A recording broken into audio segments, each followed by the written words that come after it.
Hello everybody, I am Dr. Nidhi Gupta. So today we are going to cover another topic of human-computer interface, that is Windows. So I always insist that whenever we are dealing with any of the graphical interface, all the components must be very clear to the user so that in order to use it efficiently. So Windows is one of the integral part of any graphical user interface. So it is the area where actually we work on it, and when we are having the information and the knowledge of each and every component or the types of windows, then the things will become more clear and it is easy for the user. So it makes the user friendly always.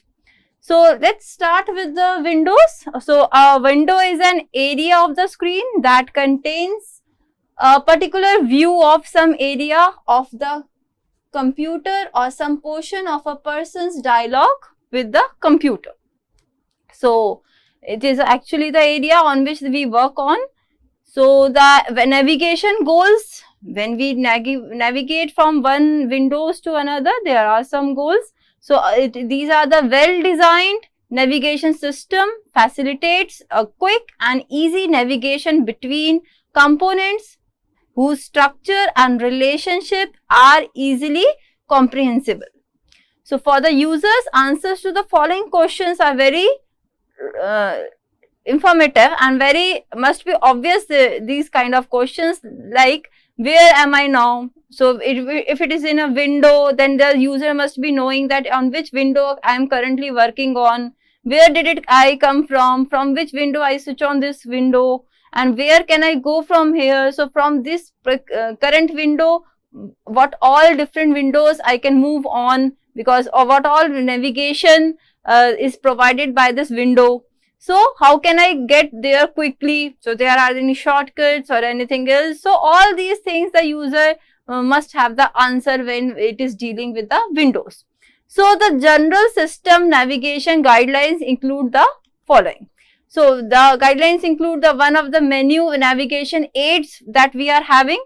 So for multiple menus, provide one simple action to return to the high level menu, return to the main menu, provide multiple pathways through a menu hierarchy whenever the possible. So to aid a menu navigation or learning, provide an easy accessible menu map or overview of menu any menu hierarchy. So this menu navigation aids are always there, that we can navigate through the menus.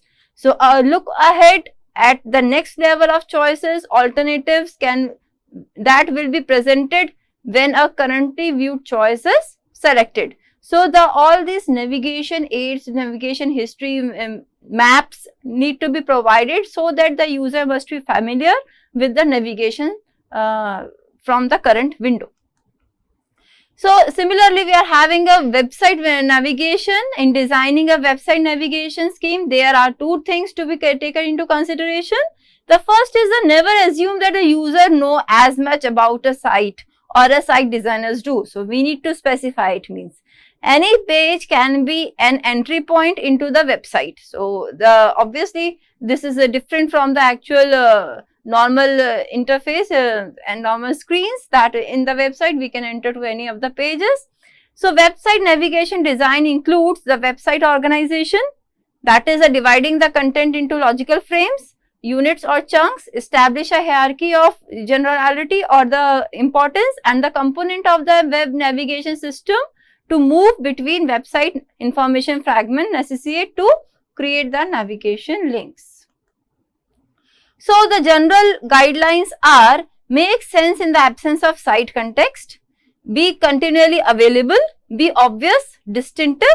The navigation should be provided just that it should look like it is a navigation. It is providing me it will navigate me.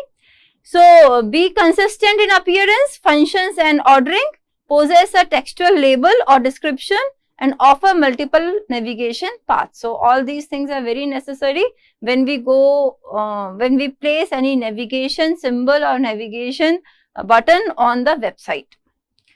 So the browser commands button hide the split between the browser and the website application by including navigation control within the application.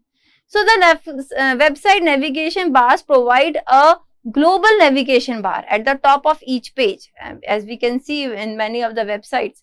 So it provides a local category or typically link navigation bars on left side of the pages. So textual phrases can be also there, and so it provides a mix of textual phrases, links in explicit menus, or it can be embedded within a text page. So you can see the web navigation components locations. So these are the global links which are there at the top of the windows.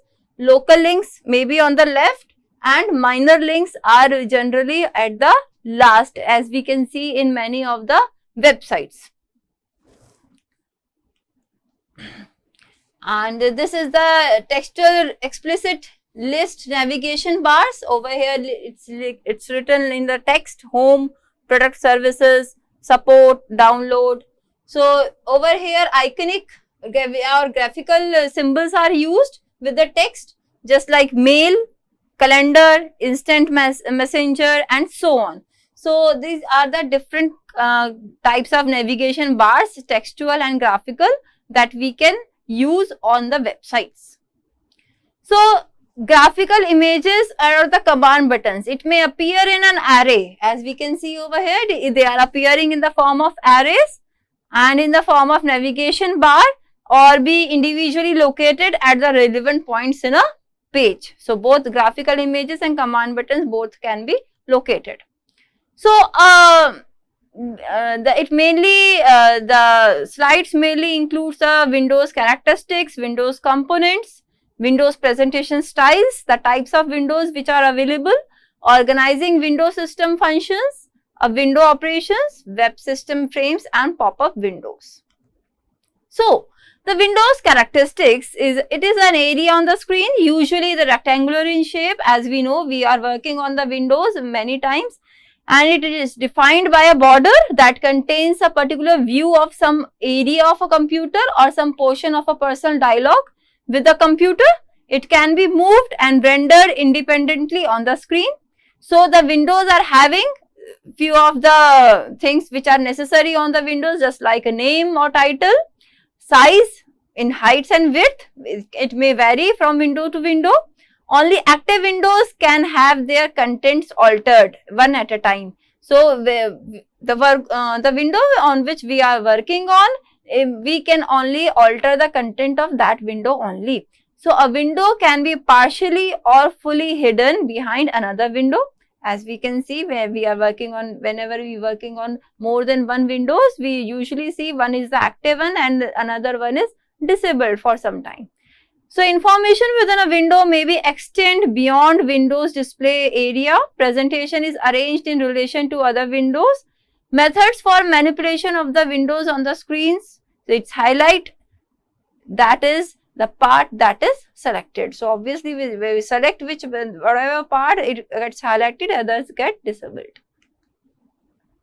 So usefulness of windows, it is used for presentation of different levels of information, presentation of different kinds of information, sequential presentation of levels and kind of information, access to different sources of information, combining multiple sources of information, perform more than one task, reminding, monitoring, all these things comes under usefulness of the windows. So constraints in the window design system, we are having some constraints, as in the past the Windows user interface has been considered as a chaotic. So because the gained amount of time the user spends on that, so it is like cumbersome sometimes. So what all are the reasons, the problems that our Windows system was facing since last? The first is like historical considerations, a lack of design guidelines were there. So it makes it difficult to develop acceptable Windows standards. So there was and the absence of Windows standards. So standardization is very important when we go for any of the system. So another is the hardware limitation. Many of the today's screens are not large enough to take full advantage of Windows capabilities. So this is one of the problem. Also, the slower processing speeds and smaller memory sizes of some computer may inhibit the use of Windows. So, another is the human limitations are also there. A Windows system, because of its more complex, requires the learning and using of operations. Much practice is needed to master them. So, humans require a lot of practice in doing this. So, this is one of the constraint of Windows system we are having. So, components of Windows, as we can see over here, the frame. A window is having a frame, that is a border, yes, usually rectangular in shape. Title bar, it is usually on the top edge of the window. Title bar icon, it is located on the left corner as we see earlier. Window sizing button, so it is located at the right corner of the title bar. We can resize the window, we can minimize, we can maximize. These buttons are used to manipulate the size of the windows. We have menu bar generally on the top, status bar generally at the last, at the bottom, scrolls bar through which we can scroll the content of the screen if it is not, if the content is large enough. Split box, that is we can split the box, we can split the windows into 2, 3, 4 areas. Toolbar is there which provides multiple tools on which, through which we can make our work easy. So, command area, over there we can write the commands. Size grip, it is a Microsoft Windows special handle included in a Windows to permit it to be resized. So, and the work area on which we are working. So, these are the components of a window. Windows presentation styles. So, there are different styles of windows which are available. The first is the tiled window. So, tiled window, as we can see, these are the tiled window. As we can see over here, these are tiled windows. So, they are easier according to studies for novice and inexperienced people to learn. So, these are in the form of tiles. So, it yields better user performance for the task, but only a limited number can be displayed in the screen. So, because there is a limitation of the screen area, so we can display the limited number of tiles in a screen. As windows are opened or closed, existing windows change in size. This can be annoying obviously because whenever there is a screen and we have multiple windows, if it is not visible, we need to maximize the screen, we need to minimize the screen, it can be annoying. So, there are some disadvantages when we go for tiled windows. So, next is the overlapping windows. As we can see on the screen, these are the overlapping, that is one after the another. So, these overlapping windows, visually they look in 3D resembling the desktop, that is familiar to the user.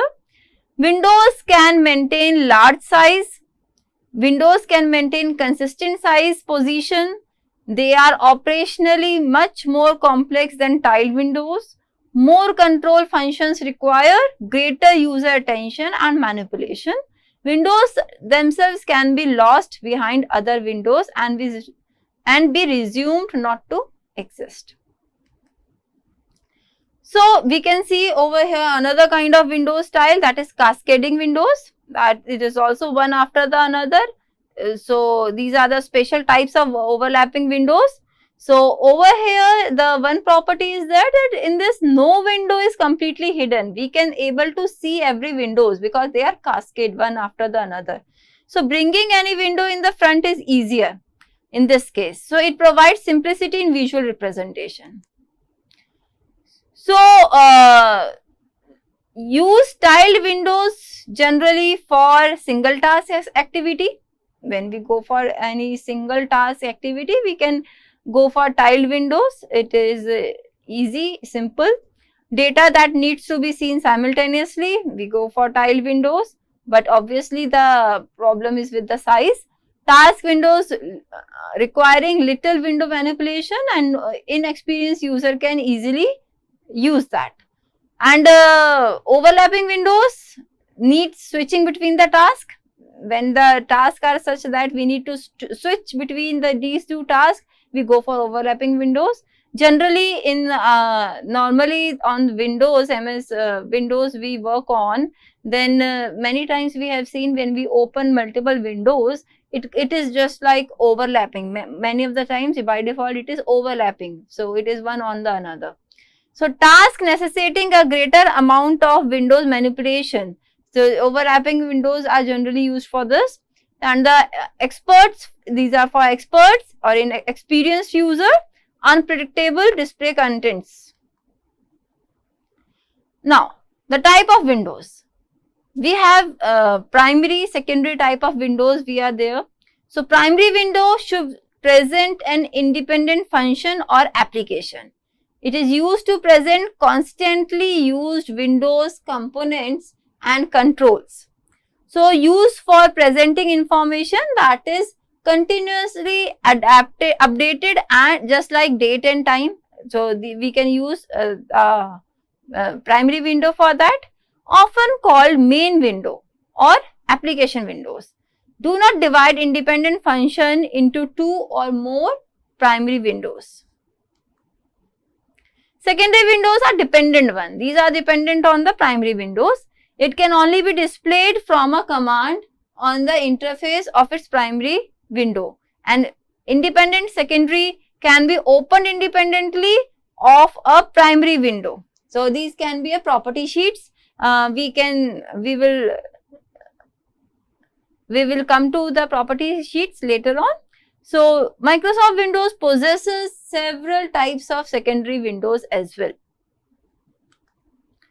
So types of windows: dialog box, property sheets, property inspectors, message boxes, palette windows, pop-up windows. All these type of windows are the secondary windows. That is based on some primary window because they are presenting the information irrespective of those primary windows only. So we can see on the screen, these are the secondary windows. So this is a, just like this is a window. Over here, the person wants to look for what is contact. So this contact means what? So for that, again a dialog box appears and it is indicating that what is the meaning of this word.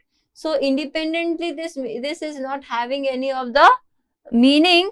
It is dependent on this window, and this window, that is, it is adding the button over here. It is, this window is acting as a primary window for this one.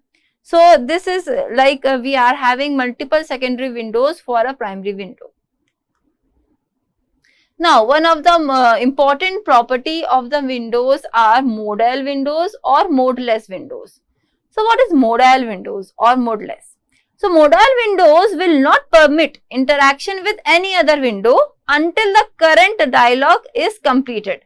So whenever you are opening any of the window, and if it is a modal window, it will not allow you to parallelly work on another window until and unless its work is over. So these are remaining displayed until the appropriate action is taken, after which it is removed. So after its work is over, it can be removed. Modal dialog box typically requests critical informations or actions. So for that we use modal windows. When we require the action need to be taken, it is compulsory for doing this action. And modeless windows dialog box permits the user to engage in parallel dialogues. It's switching between the box and its associated is permitted. So over here we can work parallelly and we can switch from irrespective the work is completed or not. For a single window we can switch to another one. Cascading. So a cascading window keeps the original window displayed with the dependent window displayed on the top. This is one of the example of modeless windows. So this card often offset slightly to the right and below the original to provide advanced option at the lower level in a complex dialog. So basically what the cascading windows are one after the another and multiple windows are there which are overlapping in some sense. So these windows are modeless because they allow, many of them allow the parallel working on multiple windows.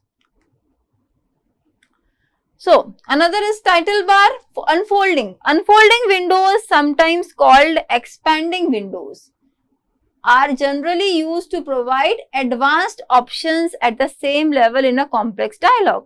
So just like it provides a command button with an expanding dialog box like this. So we can see this arrow, this greater than sign is double greater than sign is used for expanding. It is indicating that this button is expanding further. So expand to right or downwards. Dialog box, used for presenting brief messages, used for requesting specific temporary actions, used for performing actions that take a short time to complete and not frequently changed, usually be those that do not occur frequently. So it includes a command button just like OK, cancel or other as necessary. So generally dialog box is used to give any of the message. So over here we can see this is the open dialog box. We can, if we want to open any of the file, then we indicate the file name, get it open.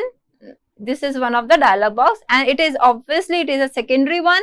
It is dependent on some of the primary windows. Property sheets, as the name suggests, it is indicating the property of a window. So used for presenting the complete set of properties of any of the object. So categorize and group within property pages as necessary. So important buttons, it also has like OK, cancel, apply, reset, others maybe. So for single property sheet, place the command on the sheet. For tabbed property sheet, place the command outside the tabbed sheet.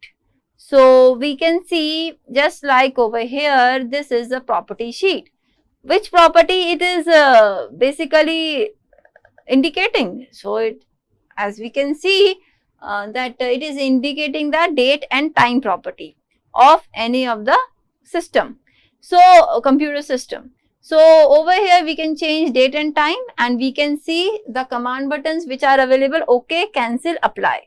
So these three are the command buttons which are there on this property sheet. Again, this is a secondary window. Another are the property inspectors. These are used for displaying only the most common or frequently accessed object properties, just like font style, font type, font size, and bold, italics, underline. These are the properties of the text. So properties of an object are displayed by using a dynamic viewer or browser that reflects the properties of the current selection. Property value in the selected object should be changed as soon as user makes a change in the related property control.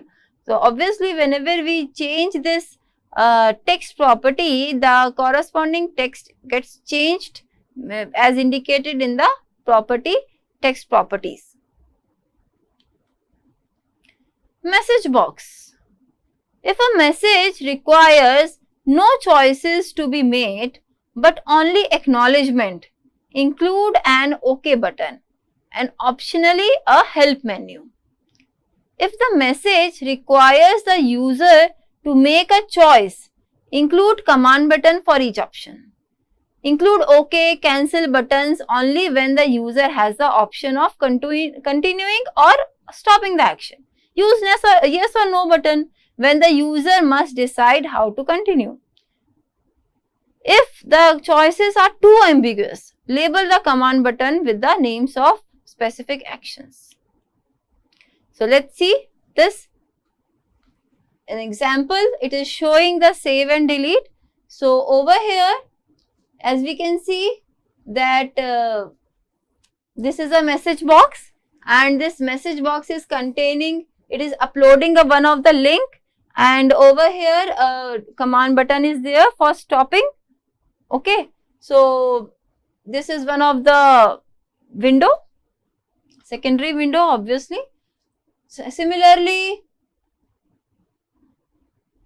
this sign over here, as we can see, it is a warning window. So this windows can be one which can give the simple information, the one which is giving us the warning, and one that is giving us the critical thing, something critical which is going to happen. So these two are the information windows. As we can see over here, this is indicating by this icon. So over here it is showing that replacing existing copy of a file. So yes or no and cancel. So it is giving us the message, and accordingly we have to specify yes or no.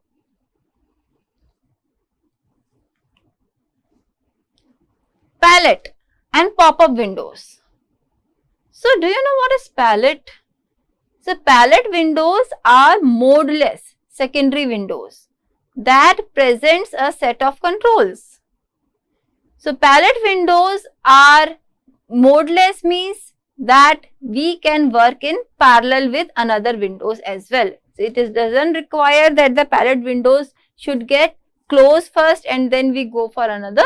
So these are not basically showing the critical things.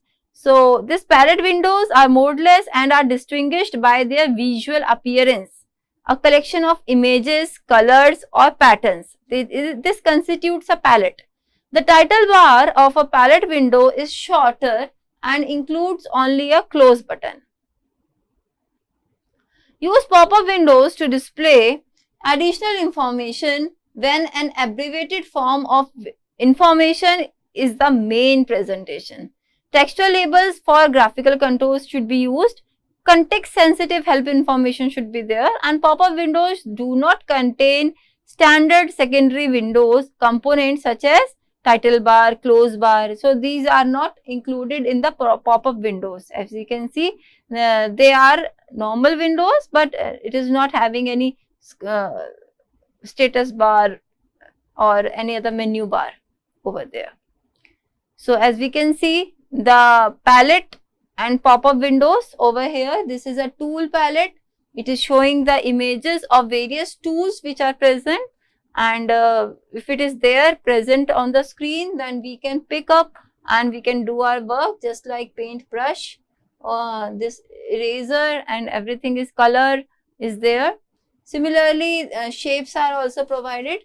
So when we pointing out to the title, so it is indicating a pop-up menu. So this pop-up window is indicating whether we what you want to do with this window. Either you want to close it, move it, size it, you want to place it always on the top, or any other property if you want to change, it is indicating over here.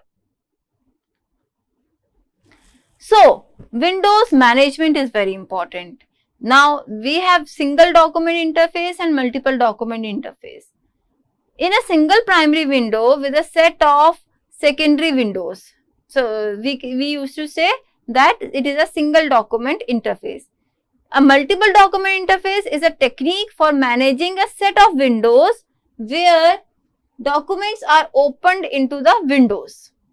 So it contains a single primary window called the parent one and the set of related document or child windows, each also is essential a primary window. So they may be acting as a primary window for another one. So organizing window functions just like window organization, number of windows we can organize. So windows to support user task, minimize the number of windows that needed to accomplish the task.